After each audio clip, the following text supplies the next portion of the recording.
Olá, bom dia, pessoal. Bom sábado para vocês. E sábado é dia de relaxar, é dia de boas energias, de pensamentos positivos.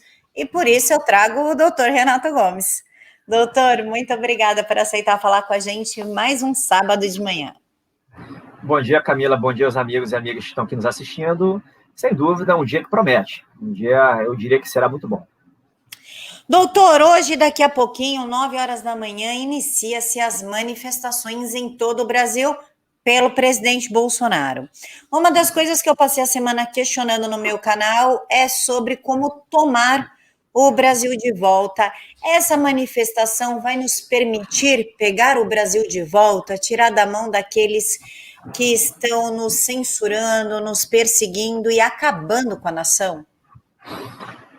Olha, eu diria que ela é importante, sim, porque manifesta a vontade de milhões que estão aí conscientes em relação ao que está acontecendo. Mas eu não digo que elas serão suficientes para isso. Não digo sequer que elas sejam necessárias para isso. Elas apenas mostram o que a população quer. O que a população quer? Ela quer que o país seja resgatado das mãos desses inimigos do Brasil que se apossaram das instituições. Que o Brasil entre ali numa democracia, num rumo democrático pela primeira vez. Mas o querer é poder? Falei, depende. Depende do chefe de Estado. Depende exclusivamente do chefe de Estado. Não tem como se negar isso. Ele que detém a força militar, ele que detém a legitimidade, todo o poder concentrado, poder popular concentrado na figura dele. Então, ele que tem o comando do lado do bem nessa guerra de quinta geração que a gente vive. Então, quando o Bolsonaro pede uma sinalização, eu já falei isso, vou repetir, que eu acho que vale a pena, ele pede uma sinalização porque ele está sendo cobrado para fazer alguma coisa, em função das aberrações que a gente vivencia todos os dias. Se ele não tivesse sendo cobrado, ele não estaria pedindo sinalização. Você percebe? Porque as pessoas ou estariam 100% confiantes nele, ou estariam 100% contra ele. Mas está uma racha, está uma divisão porque ele está sendo cobrado. Mas não significa, caso as manifestações não sejam suficientes para ele agir para ontem, que ele não vai fazer alguma coisa. Muitas pessoas condicionam isso, a sinalização, jogando a responsabilidade toda nas costas do povo. Isso não é verdade. Não é a verdade. O povo tem boa vontade, quer a mudança, mas tem muita gente inconsciente ainda, e o Bolsonaro sabe que na hora H ele terá que fazer o dever de casa. O dever de casa é limpar as instituições e colocar o Brasil no rumo da democracia. Porque a gente vive num estado criminal e anômico. É simples assim. Doutor, essa semana também surgiu a nota do Clube Militar que levou as pessoas aí à loucura. Meu Deus do céu, vai sair, vai ser agora, porque eles pela primeira vez citaram o artigo 142. A única coisa que eu não concordei foi que eles falam que a população está acovardada, que aceita o cerceamento de suas liberdades pétreas passivamente. Na verdade, isso não é. Porque a população está lutando sim, a gente está indo para as ruas, nós estamos batendo boca, só que a gente acaba perseguido e até recebendo a Polícia Federal às 6h30 da manhã. E não é legal receber ninguém esse horário na sua casa. Olha, essa nota é um recado para quem, doutor? Olha, o Clube Militar mandou um recado para os caras que estão abusando dos seus poderes, nitidamente. E mandou uma mensagem de apoio para o presidente da República também, e para as Forças Armadas, obviamente.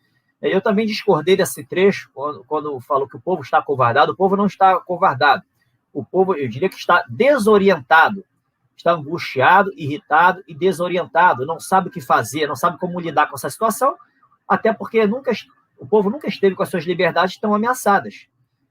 Então, o povo não enxerga essa ideia de guerra de quinta geração, não enxerga isso, vê isso como teoria da conspiração. Muitos, inclusive, pessoas instruídas, não enxergam isso, acham que é balela, confiam 100% nessa ciência. Então, assim, as pessoas estão inconscientes ainda. Mas o povo hoje, sem instrução, sem educação, desorientado, faz o que pode. Faz aquilo que entende como sendo certo, cada um do seu jeito, de acordo com a sua consciência. Não existe uma liderança, né, que tem um planejamento a ser implementado de uma forma contundente, né, que faça frear esses inimigos do Brasil, nesses ataques constantes ao presidente da República, ao governo e sobretudo, ao país, né, ameaçando a pátria por dentro. Então, eu discordei nesse aspecto. O povo não está amedrontado, o povo está desorientado. E, como eu disse, não depende do povo para o país entrar nos eixos, depende exclusivamente de quem tem o poder de colocar ordem na casa. Hoje, Bolsonaro, que é o presidente da República, chefe de Estado, e Forças Armadas, que tem o dever, né, até pela própria existência, de garantir a defesa da pátria, os poderes constitucionais e a lei e a ordem, no caso, as liberdades, né, manter a pacificidade na sociedade. Então, mas a nota foi boa. Os militares já, pelo menos da reserva, mais conscientes, romperam a bolha do politicamente correto. Inclusive, doutor Renato, o presidente Bolsonaro falou que os prefeitos e governadores estão estuprando a Constituição Federal. Como o senhor vê essa declaração? Olha, ele falou, eu vejo o seguinte, se ele falou, está falado. Se ele falou, essa mensagem tem muita força, porque para mim eu diria, muito relevante, por quê? Primeiro, ele implicitamente, subliminarmente disse, ele reconhece que não é porque o STF decide que seja constitucional. Nessa mensagem diz isso. Por quê? Porque se os prefeitos estão estuprando a Constituição, foi porque o STF deu carta branca. Se deu carta branca, legitima isso. Então, subliminarmente, há uma crítica poderosa contra o tribunal. Então, a mensagem mais relevante disso aí que eu extraio é essa.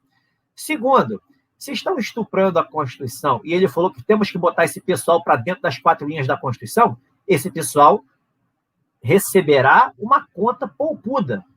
Né? A colheita será boa. Então, é uma mensagem muito interessante e que tem muito sentido. Pena que a maioria das pessoas não conseguem enxergar. Renato, por falar em Constituição e as pessoas não conseguem enxergar, e estupro da Constituição e todas as bizarrices que nós estamos vendo, vamos ter que falar da CPI do Senado, não tem como fugir disso. CPI do Senado, preliminarmente, era para falar a respeito de prefeitos e governadores, já que a única função do governo federal foi dar dinheiro, e isso foi dado. Tanto que o Eduardo Leite, o governador do Rio Grande do Sul, e Fátima Bezerra do Rio Grande do Norte usaram dinheiro para colocar a folha de funcionários em dia, e o governador do Rio de Janeiro usou para fazer um jardim na frente de um hospital de campanha. Renan Calheiros está decidido a não chamar os governadores ou não imputar-lhes a real responsabilidade.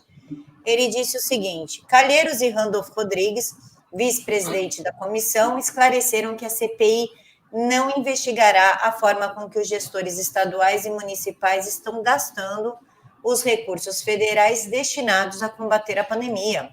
Ao colegiado, caberá apenas esclarecer como foram feitos os repasses do governo federal. De acordo com Randolfo Rodrigues, o plano de trabalho atende o disposto no despacho do presidente do Senado, Rodrigo Pacheco, que determinou os limites da investigação. Mas os limites dessa investigação pedem a quebra de sigilo telefônico do ex-ministro Pazuello. Há algo de muito estranho nessa história toda. Inclusive, cobraram o presidente Bolsonaro por que ele não falou como o dinheiro era para ser usado. Desculpa, doutor, o senhor é advogado e, na minha visão de leiga, eu creio que os governadores não são débil-mentais, não são retardados para não saber que um dinheiro destinado a uma pandemia para fortalecer o sistema de saúde não era para roubar. Eu acho que não precisava ter essa nota do presidente. Como o senhor enxerga essas declarações? Olha, vamos enxergar o copo com água está pela metade. Vamos enxergar o copo meio cheio?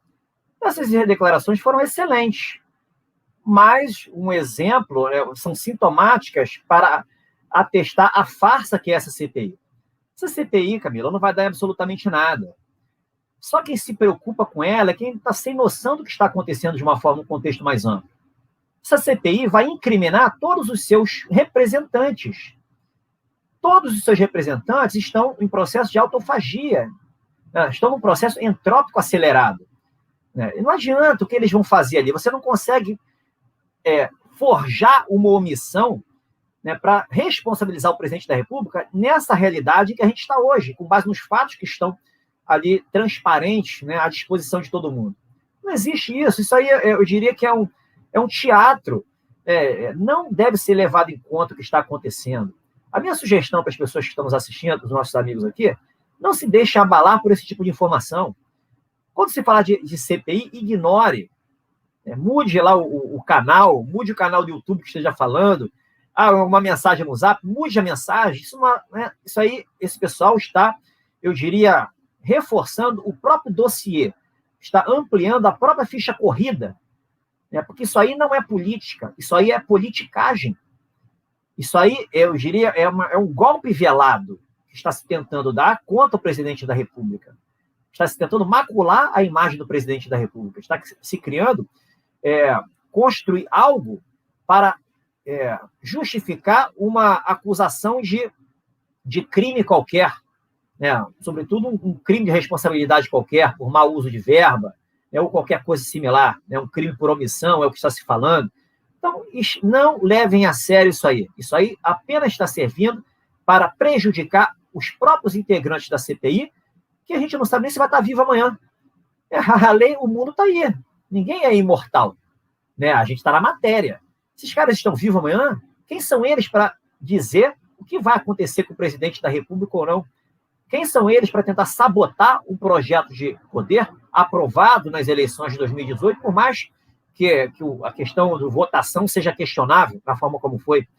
Esse pessoal não vale o prato que come. Não é esse pessoal que vai resolver o destino do Brasil. Então, é essa consciência que as pessoas têm que ter. E a gente vai assistir de camarote o desfecho disso, né? Confiem que tudo acabará bem. Inclusive, Renato, tem senadores cobrando, senador que quer convocar Dória, Wilson Lima do Amazonas, Rui Costa da Bahia e Alder Barbalho do Pará. E Renan Calheiros teve um surto sobre isso e eles questionaram, o senhor está com medo do quê? Por que não chamar governadores e prefeitos? Mesmo porque o filho dele é governador do Alagoas e do Jader Barbalho, pai do Alder Barbalho, governador do Pará, super enrolado com a Polícia Federal. E aí os senadores entraram com um pedido para que seja retirado o Renan Calheiros da relatoria. E o Lewandowski negou o pedido, falando que ele não tem nada a ver com isso, que isso é se meter nas diligências do Senado, né, nas funções do Senado. Mas Barroso se meteu e pediu a abertura da CPI. O senhor consegue fazer um panorama sobre essas informações? Claro, a Constituição ela é manipulada. Já houve golpe institucional pela manipulação da Constituição. O presidente não preside como deveria, não governa como deveria. A federação foi quebrada. Existem vários estados e municípios confederados, cada um com seu soberanozinho que faz o que quer. Liberdades não existem. Elas são manipuladas, são usurpadas ou são atropeladas a qualquer momento, de acordo com um decreto qualquer de um tiranete local ou regional. Justiça não existe, a justiça é lotérica, de conveniência. O Lewandowski decidiu certo. A gente tem que reconhecer, ele decidiu certo. É a questão interna corporis do Senado. Da mesma forma que o Barroso decidiu errado. Mas seguiu uma jurisprudência. A jurisprudência era errada lá de trás. Errada lá de trás. Não existe essa obrigatoriedade de se instaurar uma CPI com o judiciário de antemão dizendo se o fato é determinado ou não. Se o fato é determinado é um juízo político, é o juízo dos próprios senadores ou dos próprios deputados que irão tocar essa CPI dentro de sua respectiva casa legislativa. Então, assim, a gente está hoje vivendo um circo de horrores institucional. Então, eu vejo isso tudo com excelentes olhos. Excelentes olhos, porque a manipulação é grosseira. Pode ver a tranquilidade com que o Bolsonaro está. Ele não está nem um pouco preocupado com essas atitudes aceleradas de CPIs, né, de senadores de CPI e de juízes de todas as esferas do judiciário. Ele não está nem um pouco preocupado. Percebe? Então, a gente também não tem que ficar preocupado. A gente tem que seguir a onda do presidente da República, que, no final das contas, é quem vai tirar o país desse atoleiro. Não tem jeito. Então, minha dica é: Afaste-se destas notícias, não se deixem enganar com as narrativas e preste atenção no que o Bolsonaro fala. No que o Bolsonaro fala. É o que vale. Renato, inclusive, houve um estopor nas redes sociais a respeito dos 5 dias que o ministro do Supremo Tribunal Federal, Cássio Nunes Marques, deu a Rodrigo Pacheco para falar sobre o pedido de impeachment do ministro Alexandre de Moraes. O pessoal está falando que isso é... Algumas, né? Algumas pessoas estão falando que isso é procedimento normal. É normal ou não é normal? O que cabe, neste momento, o Rodrigo Pacheco fazer? Olha, eu não vejo essas decisões como normais. Não, se vai colocar o pedido de impeachment para andar ou não, compete ao Senado. Não há uma regra no regimento interno do Senado, não há nada em lei que obrigue, né, ao presidente da casa colocar esse processo para andar como a população deseja. Não há um vácuo normativo ali, sim, mas isso tem que ser decidido dentro do Senado. Numa democracia decente, a população pressionando, os senadores iriam fazer valer a vontade popular e colocariam para andar e votariam, lá do jeito deles. Mas hoje a gente não vive numa democracia. Então acabou que esse pedido de informações, eu diria que acaba sendo um excesso desnecessário. Uma ação que pede para um juiz da Suprema Corte determinar a abertura de um processo de impeachment de um próprio colega da Suprema Corte ao Senado, eu vejo isso como uma coisa, num estado de tripartição de poderes independentes e harmônicos, inconcebível. Inconcebível. Né? Não porque seria uma forma de um ministro estar, teoricamente, prejudicando um colega, não pelo lado do corporativismo, mas sim pelo lado da interferência de um poder sobre o outro. Imagine vocês se o presidente da República, da mesma forma, em retribuição à generosidade que o STF tem com ele, toda hora intimando ele para se explicar em 5 dias, se ele começar a mandar ofício lá para os ministros, pedindo explicação, por que eles estão sentados em cima de processos criminais de vários políticos? 5 dias para explicar por que vocês não colocam essa jossa para andar, sendo que os caras roubaram horrores, estão aí, processos para serem prescritos, penas para serem não mais exigíveis, a punição exigível, e vocês estão aí, sentados em cima. Imagina se o presidente começa a fazer isso e toma gosto. Vai tratar na mesma moeda ministros que estão tratando ele dessa forma. Estou levantando uma ideia aqui, entendeu? Mas para mostrar as aberrações que estão acontecendo.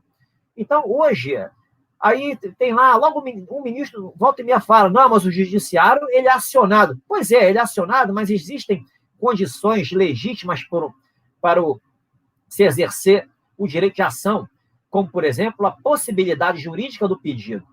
Se alguém pede uma coisa absurda, que não tem respaldo legal, o juiz não tem que mandar intimar, ele tem que, na hora, indeferir e mandar arquivar o processo. É dever do juiz fazer isso. Se ele não faz isso, se ele, por qualquer achismo de fundamentação, toca o processo adiante, sem qualquer lastro de prova, ele está sendo tendencioso, ele está sendo parcial, está sendo arbitrário. Porque alguém será réu ali. Será réu por quê? Por força de lei, e lastreado em provas, ou por vontade do próprio ministro, que resolveu, por idiosincrasia ou por fazer valer a sua vontade, para fazer valer a sua vontade, resolveu dar seguimento àquilo, aí mascara a legalidade, mandando intimar a Procuradoria-Geral da República ou a AGU para se manifestar. Isso aí só engana incautos. Qualquer pessoa com um pouquinho mais de malícia nesses tratos do direito percebe o que tá por trás disso tudo. Isso aí não vinga. Isso é manipulação.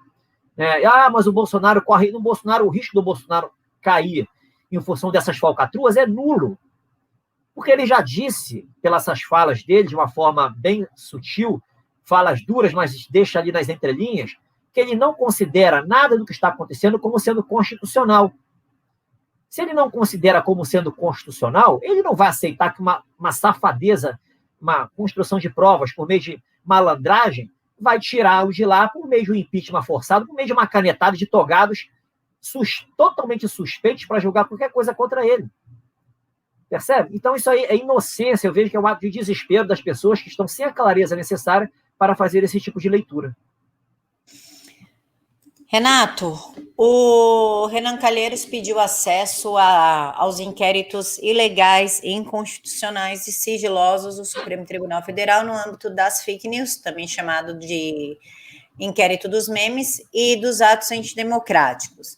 Em contrapartida, eu acho que o governo está aprendendo a responder. O ministro da Justiça vai requisitar à Polícia Federal informações sobre as investigações que envolvem governadores em desvios de dinheiro da saúde, que é a famosa Operação Covidão. O ministro Anderson Torres quer saber em que pé está as operações e ele ainda disse aqui: pergunto, a investigação vai se eliminar o governo federal? É preciso seguir o dinheiro.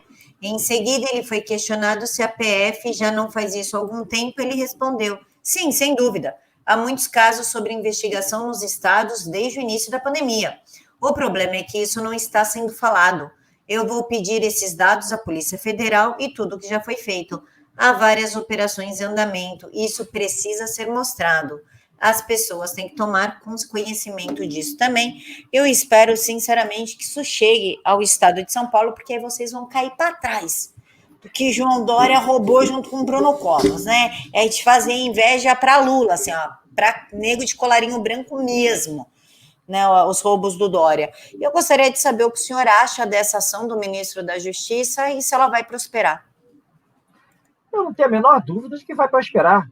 A Polícia Federal está fazendo um belo trabalho. A Polícia Federal é excelente. Tirando a banda podre que comete crimes, né, cumprindo ordens criminosas de quem não deveria fazer isso, de quem deveria guardar o nosso sistema de direito, tirando essa banda podre, a Polícia Federal é excelente no geral.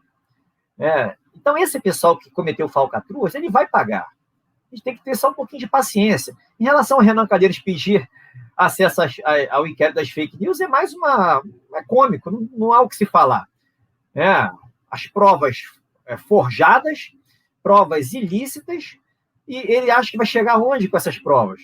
Com esse relatório final que eles estão querendo produzir? Onde que eles acham que eles vão chegar?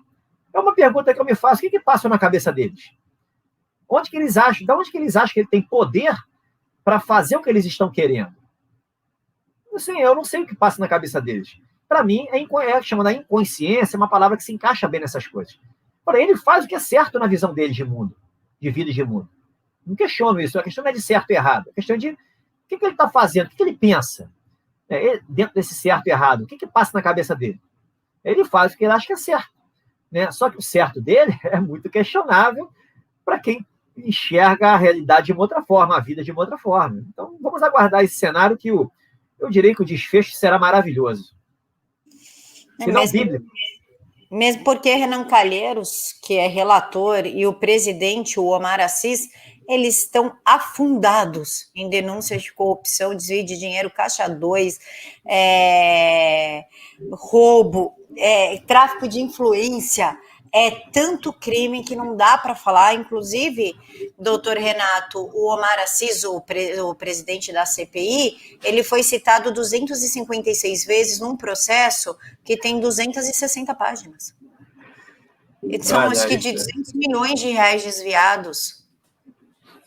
E aí, falar o quê? Apenas corrobora essa farsa. Não tem o que falar. Ele, inclusive, foi investigado na CPI de abuso de menores.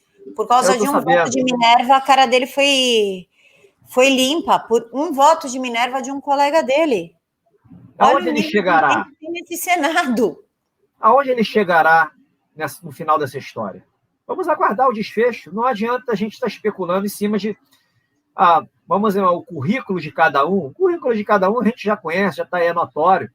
A proteção que eles têm do sistema é notória. Sim, e aí? Sim. A gente está no momento crucial. Que país teremos? Que país teremos? A gente está no encerramento de um ciclo tenebroso do Brasil, um ciclo de trevas no Brasil. O mundo está passando por essa movimentação toda. Europa, Estados Unidos, aqui no Brasil, América do Sul. Está no encerramento de um ciclo de trevas. Que país teremos? E o que está acontecendo aí são atos de desespero de políticos que não têm para onde correr. Eles estão no tudo ou nada, querendo tirar do cargo da presidência aquele calcanhar de Aquiles. Aquele que está ali para colocar o Brasil no rumo certo. Eu diria, eu até afirmo categoricamente, eles perderam. Eles não perderão, não. Eles perderam. É questão de a gente aguardar o resultado. É muito previsível. Então, doutor, eu vou botar aqui na tela quantas vezes o Omar Assis foi citado em um relatório por desvio de 260 milhões da saúde do Amazonas. Eu falei 200 milhões, desculpa, pessoal, é bem pior, é 260. Presidente da CPI da Covid, Omar Assis, é citado 256 vezes em relatório de 257 páginas. Ainda aumentei, eu falei 260. Olha como eu estou boazinha com ele. Por desvios de 260 milhões na saúde do Amazonas. É esse cara envolvido em corrupção de menores, inclusive, que vai definir o futuro do país, doutor? Por isso que a gente estava conversando, Camila, isso aí não dá para levar a sério isso. O destino dele é certo. A gente sabe qual é o destino que ele terá. A gente tem que esperar o resgate do artigo 5º da Constituição, prometido pelo Bolsonaro, e o fim desse suplício, que vai gerar o fim desse suplício. Então, eu diria que isso tudo vai acabar junto com essa CPI também. Não tem como resgatar o artigo 5º da Constituição e essa CPI farsante continuar dando as caras, tentar fabricar falsidade, ou validar falsidade contra pessoas com reputação ilibada, como é o ministro Pazuello, como é o próprio presidente da República. Então, não tem sentido isso aí continuar, esse pessoal fazendo isso, protegido pelo cargo, protegido pelo sistema de justiça, por esse mecanismo, por esse estado profundo hoje, que atravanca o país, impede as pessoas de serem, eu diria, felizes, porque as pessoas ainda não se conscientizaram que a felicidade é interna. Mas o lado externo, estando bem, estando ordenado, fica mais fácil a gente encontrar essa felicidade.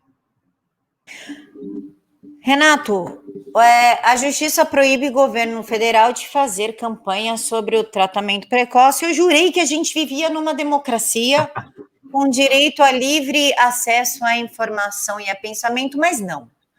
Na sexta-feira eu descobri que nós vivemos realmente, chancelado em um regime do judiciário, porque a juíza proibiu o governo federal de falar sobre tratamento precoce e ainda ela quer que os influencers que receberam dinheiro da SECOM façam um pedido de desculpa, mesmo que eles acreditem em tratamento precoce.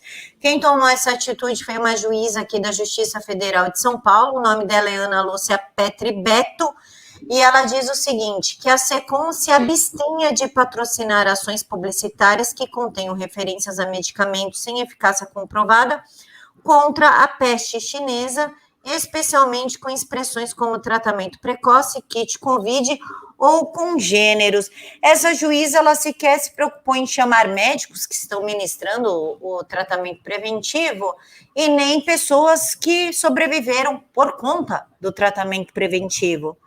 Como é que fica isso, doutor? Agora uma juíza de São Paulo que faz vistas grossas aos mandos e desmandos do João Dória, que inclusive a associação que cuida do Outback, McDonald's e Burger King vão se reunir com os funcionários para protestar contra o ditador paulista, que está falindo literalmente São Paulo, já faliu as pequenas e médias, agora está tentando falir as grandes empresas aqui no estado.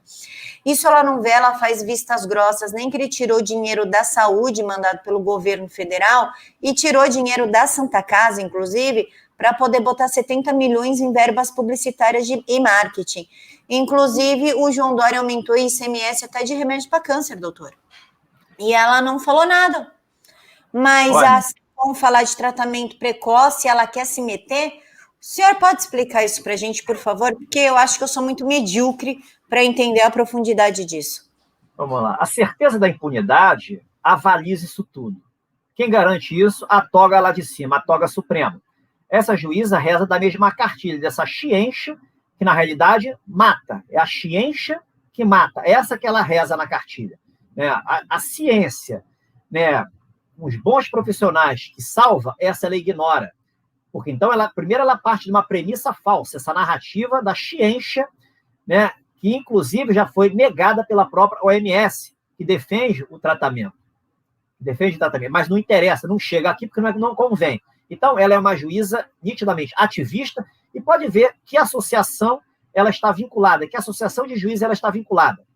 é uma associação muito presumidamente de esquerda, né, que joga contra o governo, contra o país. Né? Esse é o primeiro ponto. Segundo, ela faz isso porque se há uma jurisprudência que vale hoje no país, que, resumindo, direito é vontade de juiz. Pode fundamentar-se de qualquer forma uma decisão que está valendo. Não importa que seja aberrações contra essa, onde interferiu grosseiramente em política de saúde, que é prerrogativa do Ministério da Saúde, da Anvisa, do governo federal. Né? Juiz não é médico, não sabe de nada, então ela está usurpando competência, está se metendo em gestão pública, então ela não sabe os limites do direito, obviamente faz parte do processo, porque ela imita o que a cúpula faz. Terceiro, o que o governo pode fazer? O governo tem duas opções. Pode fingir que essa decisão é válida, né, que não é uma decisão criminosa, e obedecer, e se ajoelhar, né, como já fez outras vezes, mas eu não acredito que isso vá acontecer, porque o próprio Bolsonaro, o Ministério da Saúde, já está preparando, né, uma orientação voltada a garantir a segurança dos médicos que façam um tratamento off-label, não, esse tratamento tem que estar sendo condenado por esses inimigos do Brasil. Então, ele pode ficar de joelhos e cumprir, ou como ele pode, de uma forma muito educada, sutil, né, vamos dizer, mais amena possível, ignorar essa decisão, né, mandar uma resposta curta e grossa. Olha só, Excelência, isso é papel do presidente da República, do Ministério da Saúde. Né? Isso que Vossa Excelência está fazendo se enquadra aqui no artigo 18 da Lei de Segurança Nacional. Vossa Excelência tem 2 horas para revogar essa decisão após o recebimento desse ofício, senão arcará com o preço. A colheita chegará na senhora, força necessária, né, inerente aos poderes de chefe de Estado. Paralelamente a isso, essa resposta educadinha, entrar com uma representação no Conselho Nacional de Justiça, uma representação na Corregedoria do Tribunal Regional Federal, aí de São Paulo. Eu duvido que essa juíza vá repetir isso em momentos futuros. Ela vai engolir essa ideologia dela, que ela mascara, falsificando um direito que não existe, né? Falsificando o direito que existe para adequá-lo à sua concepção, né, socialista, nitidamente socialista, de país que ela deseja. Né? Então, é simples resolver. Basta tomar uma decisão dura, né, que o momento exige. A questão é, vai se fazer isso? Eu, particularmente, não creio. Eu creio que tudo isso será resolvido no resgate do artigo 5º, que Bolsonaro falou que falta muito pouco. Então, ele vai segurar isso um pouquinho, e eu acredito, eu apostaria que ele vai ignorar esse tipo de decisão. Doutor, falando em mais uma ação draconiana de pessoas que acham que mandam no Brasil, mas não mandam nem dentro das suas próprias casas, o Ministério Público Federal quer que o presidente Bolsonaro reforce a segurança dos jornalistas, mais do que já tem, porque já tem bastante segurança lá na saída do Palácio do Planalto, porque os jornalistas estão se sentindo oprimidos, incomodados com os apoiadores do presidente por conta da quantidade de fake news e deturpações que eles divulgam após a fala do presidente. E olha só, pasmem, as entidades pedem que o presidente seja condenado a pagar uma indenização de 300 mil por considerar que a sua postura de conflito inspira apoiadores. Não são as mentiras, não são as manipulações, a desinformação, o dito pelo não dito que inspira conflito entre as pessoas. E sim o presidente Bolsonaro que se defende. Como nós podemos ver essa decisão do Ministério Público Federal que ainda quer 300 mil de indenização para pessoas, desculpa, mas medíocres quanto ao seu trabalho, sem ética e sem comprometimento do que o jornalismo significa, que é passar a verdade ao público? Primeira coisa, Camila, onde está a base legal desse pedido? Pedido para a presidência garantir segurança, né, com dinheiro público para jornalistas, onde está a base legal desse pedido? Não existe. Segundo, se não existe, eu não chamo esses agentes públicos de membros do Ministério Público. Eu acho você denegrir, você manchar a imagem de uma instituição que é importante, né, que tem um papel bacana, né, um papel relevante, né, no sistema de direito, caso ele funcionasse, sistema de justiça, caso ele funcionasse. São agentes infiltrados, são agentes infiltrados. Eu diria, eles estão plantando e vão colher, né, o merecido muito em breve, quando o resgate do artigo 5º vier, é o que a gente espera. Não há nenhum respaldo nesse pedido, jurídico nesse pedido. Faz parte da guerra de quinta geração, onde o ativismo judicial é um instrumento principal. São agentes que abusam de autoridade o tempo inteiro, atacam o presidente da República o tempo inteiro, inventam mentiras, inventam narrativas, fabricam a tal das fake news, e legitimam essas fake news pela lavagem jurídica que o próprio sistema de justiça faz. É isso que acontece, né? Como o agredido age hoje, a presidência da República? A presidência da República tem aceito isso. Ela aceita o jogo judicial e responde judicialmente, onde o judicialmente hoje é a arma que eles estão usando contra o próprio presidente. Não faz sentido. Percebe? Então, esse é o grande erro para se combater o problema do país hoje. Se vale da arma que está sendo usada contra ele, contra o próprio presidente da República. Como é que ele vai se valer do sistema de justiça para se defender, que se é esse sistema de justiça que está o destruindo por meio de acionamentos por vários inimigos do Brasil, espalhados aí em tudo quanto é canto, de forma escondida, mascarada, você nem sabe quem age. Às vezes vem o presidente do AB, tudo bem, desse não é nenhuma surpresa, mas vem vários agentes, a imprensa, a Associação Brasileira de Imprensa, são artistas, são juízes que dão essa canetada, esses agentes do Ministério Público que mancham a instituição, fazendo politicagem, e é isso que a gente está vencendo, essa CPI forçando uma barra ali que não tem mais, a barra já está mais do que entortada, né? Então, assim, tudo isso que está acontecendo, eu diria que a sujeira, mais do que exposta, em função da clareza que está iluminando aqui o nosso ambiente, né? A luz é muito forte, então a sujeira tem que estar escancarada. Então, faz parte do processo de transição. Renato, falando em escancarado, o Alexandre de Moraes botou suas manguinhas de fora mais uma vez e ainda nem vou tratar do assunto do Roberto Jefferson, que é o próximo. Ele está pedindo ao Tribunal Superior Eleitoral e ao Tribunal de Contas da União que repasse os dados sobre as empresas acusadas de fake news. O que chama a atenção é que essas empresas que foram chamadas para depor na CPI dos memes falaram que fizeram sim os disparos, mas para o PT. Inclusive, o Falcão, deputado federal Rui Falcão, ele fala que contratou sim, mas que não cometeu crime nenhum. Mas peraí, disparo de WhatsApp é crime, entendeu? E aí essa fala dele passou bem quietinha. Também falou do Haddad, entre outros do PT, mas o Alexandre de Moraes, ele quer apurar eventuais pagamentos feitos por administração pública a essas empresas que envolvem a Iacons, a Kiplix, e a M4 Brasil, Remobile, Deep Marketing e Bmub, que já declararam que trabalharam sim nas eleições, mas não foi para o presidente Bolsonaro. Eles estão tentando criar uma narrativa. Que podemos esperar disso? De onde nada se espera, é de onde nada vem mesmo. Esse inquérito ele é criminoso do início ao fim. Isso não vai dar absolutamente nada.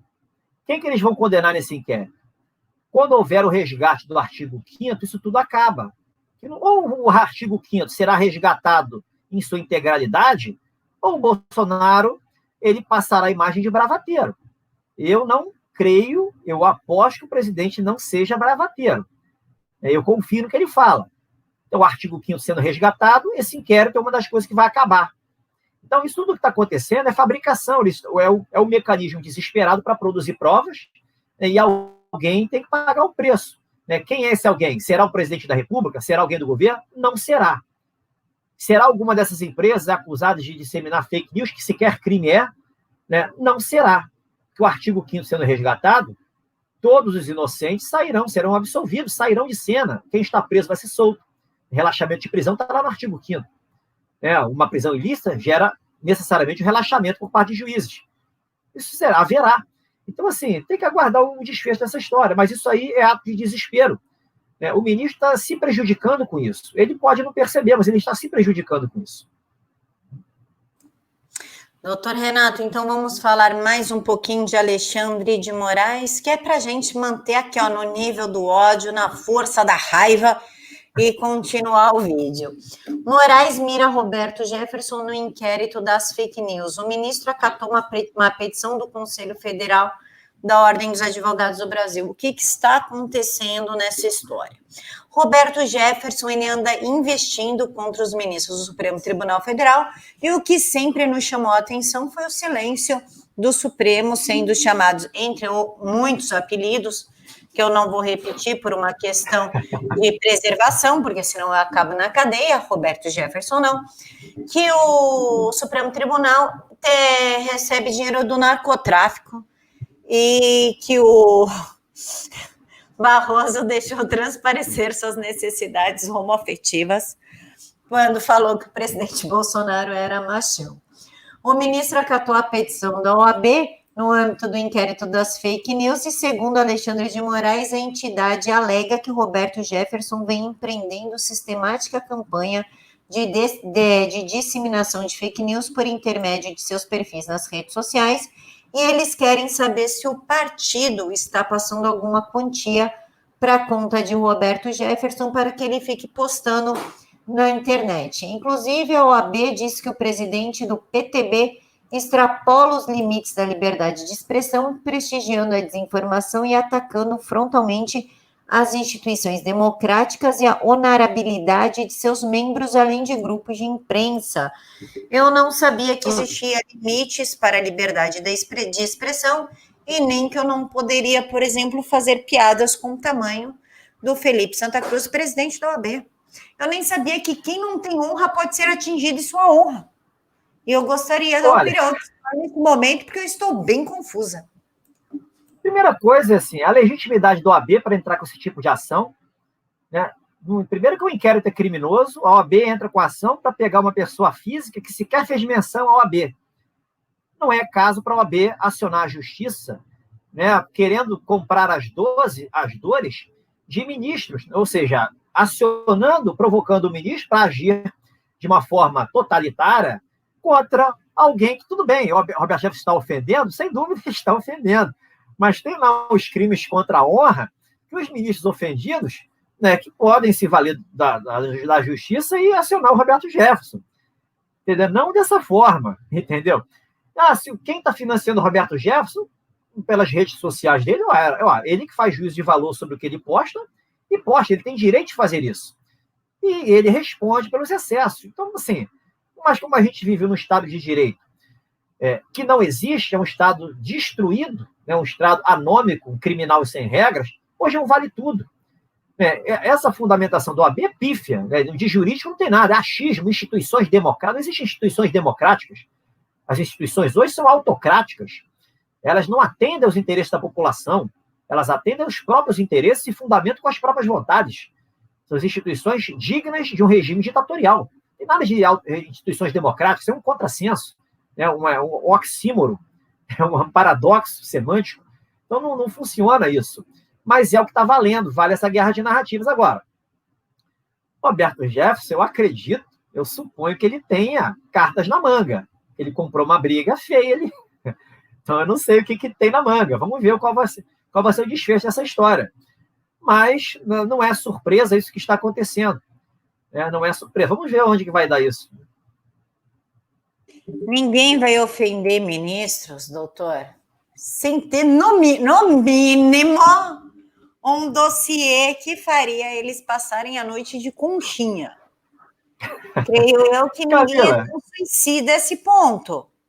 Olha, o deputado Tony de Paula, ele disse lá, todos têm direito de xingar quem quiser, pode xingar o ministro, pode xingar, depois responde. Eu discordo, por que você vai xingar? Xingar não vai gerar uma injúria, um crime contra a honra? Isso não é proibido na legislação? Então você não pode xingar. Você pode emitir uma opinião mais dura, mais crítica, sim, mas por que você vai ter que partir para ofensa? Percebe? A gente está num momento exatamente de reflexão sobre a vida. Por que eu tenho que ofender? Tudo bem, eu não gosto das coisas que o ministro faz, mas por que eu tenho que xingá-lo? É assim, isso vai resolver alguma coisa? Isso vai aliviar alguma coisa? Isso vai me gerar problema.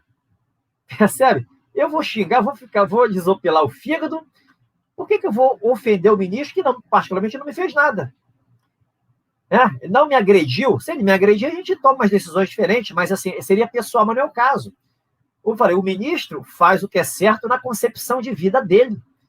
É isso que as pessoas têm que entender. Mas as pessoas não aguentam, não se aguentam, entendeu? Parte para a ofensa está errado, não tem como justificar isso. É difícil lidar com a situação? É difícil, mas isso é aprendizado. Quando você leva as coisas para o lado pessoal e começa a colocar o ministro como responsável por tudo que está acontecendo no país, isso é errado. O ministro é apenas uma peça nesse cenário. Ele toma as decisões dele, gera consequências, mas vai gerar consequências para ele também, uma hora ou outra. Percebe? Ele é apenas uma peça de todo um cenário nacional. Ele não é responsável, o Supremo não é o responsável pelo que está acontecendo no país todo. Existem vários atores em todos os cantos. Se cada um tivesse agido diferente dentro das suas atribuições, o Supremo estaria contido hoje. Por que o Supremo avança? Porque não tem obstáculos. Eles agem errado? Sim, dentro de uma concepção mais ampla, eles agem errado. Dentro da concepção individual da cabeça deles, eles fazem o certo. Mas o certo deles, sem um obstáculo ali que os trave, gerou isso que a gente está vivenciando hoje. Então, assim, como é que você analisa a situação? Dependendo onde você focaliza e o que você dá mais valor, você vai chegar a uma decisão, eu diria, mais aceitável, mais confortável cognitivamente, até emocionalmente, ou você vai perder as estribeiras, você vai se transformar numa pessoa insana. É mais ou menos isso. Eu não levo para o lado pessoal. Eu entendo, ele faz o que ele acha que é certo, mas o prejudicado será ele, uma coisa que ele não consegue enxergar, infelizmente. Doutor, o senhor citou o deputado federal Otônio de Paula, que falou que os ministros do STF estão se tornando um vírus para o Brasil. Eu não vi isso como uma ofensa, mas tem pessoas que têm egos sensíveis, enfim, acabam vendo. Mas o nosso querido deputado federal Daniel Silveira virou réu. E aí, doutor, acabou então a liberdade de expressão até para os deputados? Olha, vamos ver o que vai acontecer no resgate do artigo 5º. A garantia dos deputados, a imunidade por opiniões, palavras e votos, por quaisquer opiniões, palavras e votos, imunidade civil e penal, está lá escrito no artigo 53, ela não vale. Ela não existe. É o chamado de uma regra tida por chamado nominal. Está escrita, mas não vale, não tem eficácia. Não é aplicável no dia a dia, no caso concreto.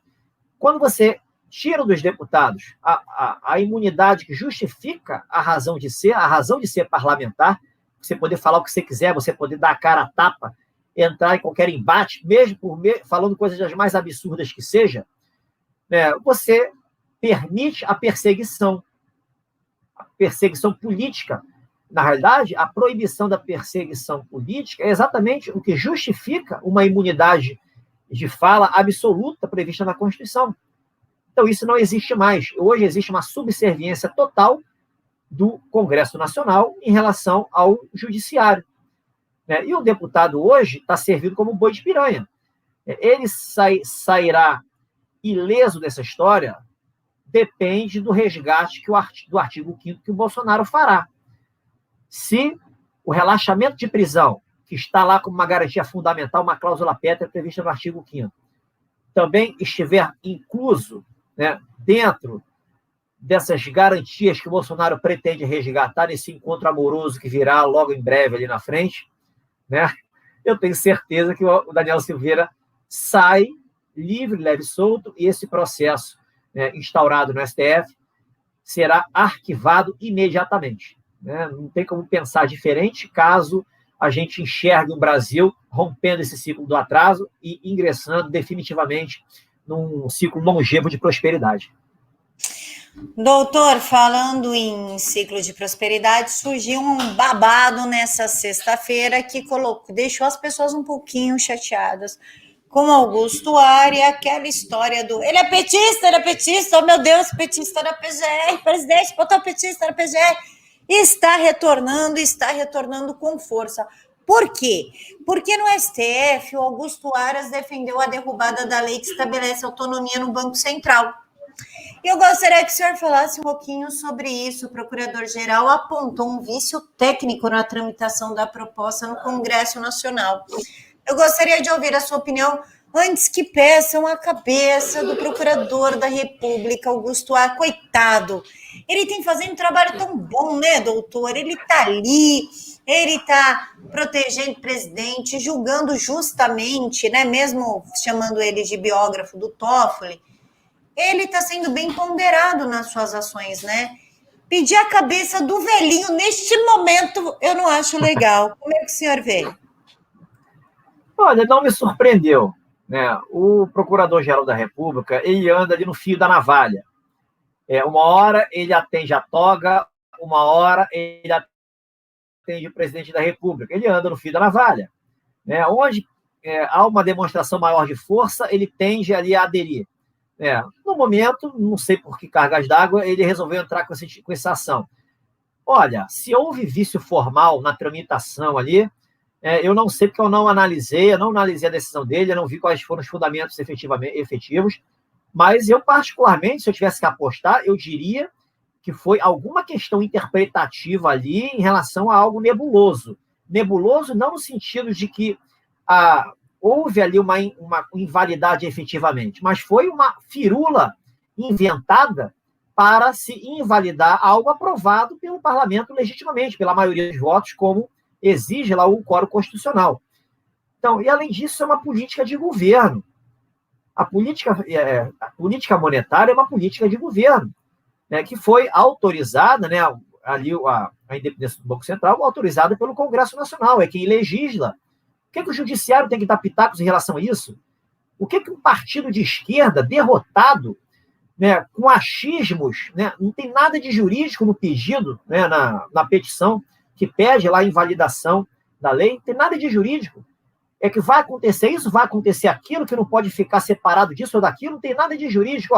Essa lei é inválida porque violou a regra tal lá na Constituição que proibia que esse tipo de independência fosse concedida. Está escrito, é proibida a independência do Banco Central por via legislativa, qualquer, por lei ordinária, lei complementar que seja. Aprovou-se uma lei, óbvio, ou um vício expresso ali na Constituição, a lei será inconstitucional. Não é o que se faz hoje.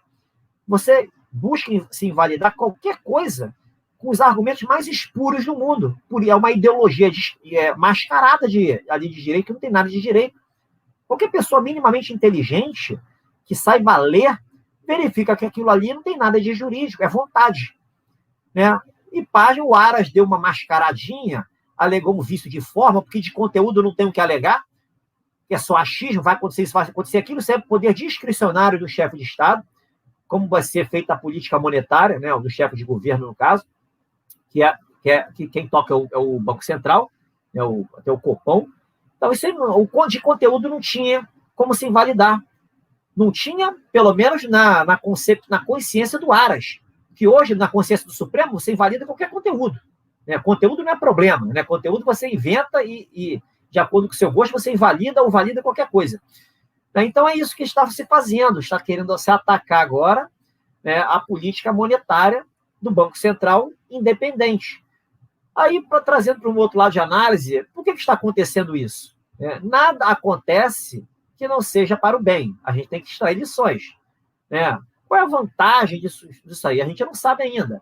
Mas, na minha leitura, é o seguinte, né, sempre é bom que as coisas piorem. Quanto mais piora, mais rápida é a mudança que a gente deseja. Essa é a lei da vida. Né? Está piorando? Sim. Se não é em agravamento de liberdades específicas, são nas agressões às prerrogativas do chefe de Estado, do chefe de governo. Percebe? Então, está piorando. Devagarzinho, está piorando. Né? Quando acabará, vamos aguardar o nosso encontro amoroso do nosso presidente com as outras instituições, e a gente vai assistir aí o final desse filme grandioso.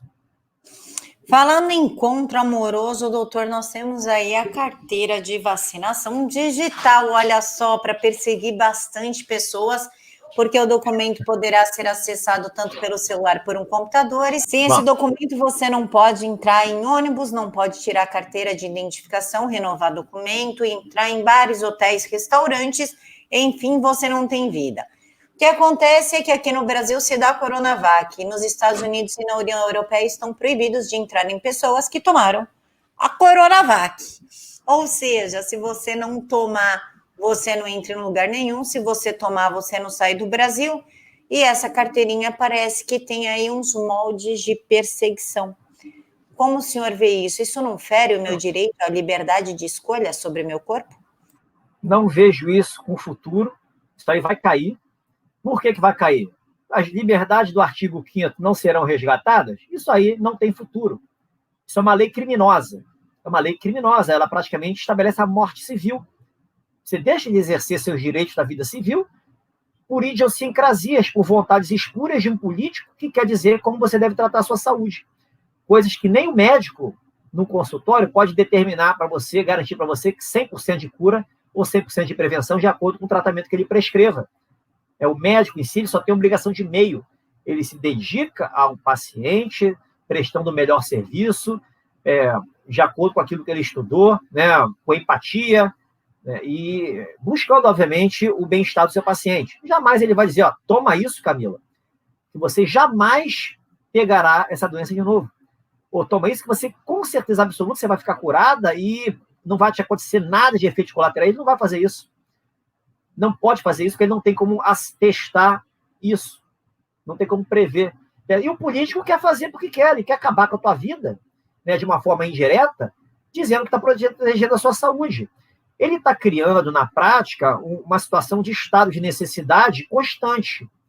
A gente não vive no estado de direito, vive num estado criminal e anômico. Vale aqui a lei da selva, a lei do mais forte. Mas se fosse no estado de direito real, isso aí seria um estado de necessidade crônico. Você estaria com os seus direitos ameaçados o tempo inteiro e podendo reagir a qualquer momento, inclusive com violência, para se defender, para garantir o exercício de um direito que esteja sendo violado no momento. É isso que ele está fazendo na prática, né? Mas eu confio nas liberdades resgatadas, confio nas palavras pronunciadas enfaticamente pelo presidente da República, garantindo que esse suplício vai acabar, que está chegando a hora. É nisso que eu me apego. Para quem está lendo essas mensagens e está se incomodando, o que eu sugiro, é o que eu faço, é o seguinte, uma coisa que eu aprendi na vida, não me preocupar. O que significa isso? Eu não vou trazer para o presente algo que não existe. Eu vou imaginar um futuro tenebroso, trazer para o presente, e me contaminar com uma coisa que não existe. Eu estou me preocupando. Eu prefiro me ocupar. Me ocupar com o quê? Com aqui agora. Com o que está acontecendo hoje, nesse momento. Estou batendo papo com você aqui, é isso. Não especule, não imagine coisas ruins, porque esses pilantras que estão querendo acabar com a vida das pessoas, acabar com as liberdades, trollam os efeitos dos próprios atos. Eles estão com a plantação péssima. A colheita virá, e a colheita virá da forma que a gente deseja. É só esperar, só ter paciência, só confiar. Doutor Renato, agora o microfone é teu, então canal, Twitter, telefone para comprar os seus livros, conta tudo pra gente. Renato R. Gomes Oficial, Instagram e Twitter, Renato R. Gomes, YouTube, o Face e Telegram, e o sigam. Aí minha trilogia, quem estiver interessado, DDD 21 999899657, e é isso, né? Confiem, é a mensagem. Confiem no que o presidente fala e se afaste das notícias ruins. É a dica, é o que eu procuro fazer no dia a dia. E nos encontramos, então, na Paulista daqui a pouquinho. Doutor, aí no Rio de Janeiro é onde? Olha, não sei, mas normalmente são nas beiras da praia, nas beiras de praias, né? Em Niterói, você aqui na Praia de Caraí, vai estar cheio.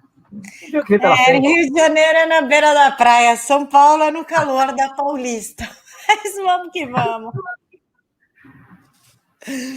Pessoal, amanhã, 6h30 da manhã, nós temos o Ivan Kleber, o correspondente internacional do canal PH Vox, contando um pouquinho dos Estados Unidos, Europa, Inglaterra e tudo que está rolando lá fora, porque o que acontece lá fora reflete aqui dentro.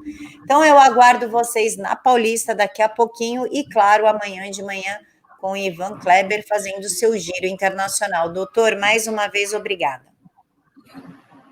Tudo de bom. Fiquem com Deus e até daqui a pouquinho.